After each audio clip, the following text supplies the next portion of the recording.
Ya, dengan lahirnya PP 11 2001 tentang BUMDes, menurut pasal 73 maka wajib hukumnya PNPM itu harus dilembagakan menjadi BUMDes bersama.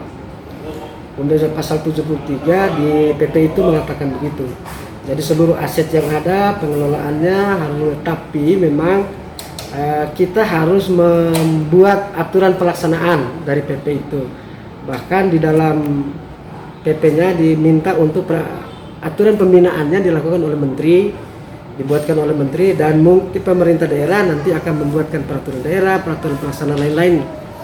Dan maksimal 2 tahun wajib sudah menjadi lembaga BUMDesa bersama milik pemerintah desa dan masyarakat desa.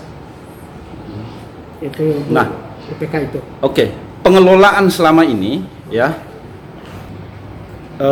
UPK itu seperti apa pengelolaannya selama ini? Kalau memang misalnya belum ada aturan main yang menaungi mereka selama ini. Setelah pengakhiran oleh PNPM, maka sempat diserahkan ke pemerintah desa saat itu tahun 2015 kalau tidak salah. Lalu pengelolaannya oleh kelompok-kelompok masyarakat yang mewadahi diri ke dalam BKAD. Ada yang membuat dasar hukumnya sendiri ada yang jadi PT, ada lembaga berbadan hukum lainnya. Tetapi karena kepemilikannya tidak diatur dan tidak mempunyai dasar hukum, maka pemerintah membuat ini sejak lama. Dan Undang-Undang Omnibus Law menurunkan PP 1 tentang BUMDes ini, PP 11. Nah, sebenarnya rujukannya dengan adanya undang-undang semua harus bisa ditertibkan, termasuk persoalan aset yang ditinggalkan satu, persoalan modal-modal yang pernah digulirkan itu bisa ditertibkan kembali. Saran saya, pemerintah daerah segera menyusun Raperda tentang BUMDes dengan merujuk pada PP 11 2001. Yang kedua, juga menyusun tentang roadmap pelaksanaan penertibannya, termasuk bagaimana mekanisme perubahan dari UPK BKAD itu menjadi BUMDes bersama.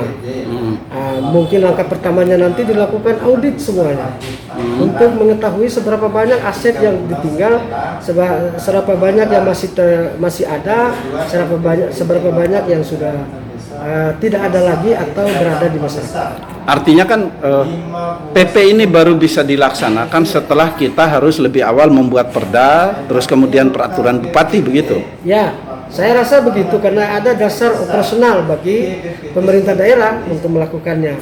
Karena PP itu kan tentu rujukan hukum untuk menyusun perdanya saja, untuk menyusun peraturan yang lebih rendah. Agar menjadi operasional maka harus dibuatkan perda, harus dibuatkan perbuk, sehingga ada dasar bagi pemerintah daerah untuk melakukan koordinasi, melakukan pembinaan lebih lanjut. Oke. Status kepemilikan UPK yang ada sekarang ini seperti apa saat ini? Setahu saya mereka katanya sebagian besar sudah membentuk badan hukum dan mendaftarkan ke notaris. Tetapi kan persoalannya itu aset masyarakat. Lalu kalau dianggap sebagai pemilik kelompok masyarakat tertentu, siapa yang melegitimasinya? Sementara itu adalah dulu bantuan pemerintah untuk masyarakat, lalu dijadikan sebagai dana abadi saat itu. Nah, kemudian dilembagakan dalam bentuk UPK BKAD dan beberapa lembaga lain saat itu. Oh gitu ya. Nah, kira-kira setelah ini diatur ya melalui aturan yang jelas, kira-kira dampaknya ke depan seperti apa keberadaan UPK ini menjadi BUMDes bersama ini? Saya rasa dia akan jelas jenis kelaminnya. Oh gitu ya. Nah, dia akan bisa berkembang lebih bagus, karena kalau sekarang dia hanya kalau di UPK dana bergulir itu hanya menggulirkan uang melalui kelompok-kelompok.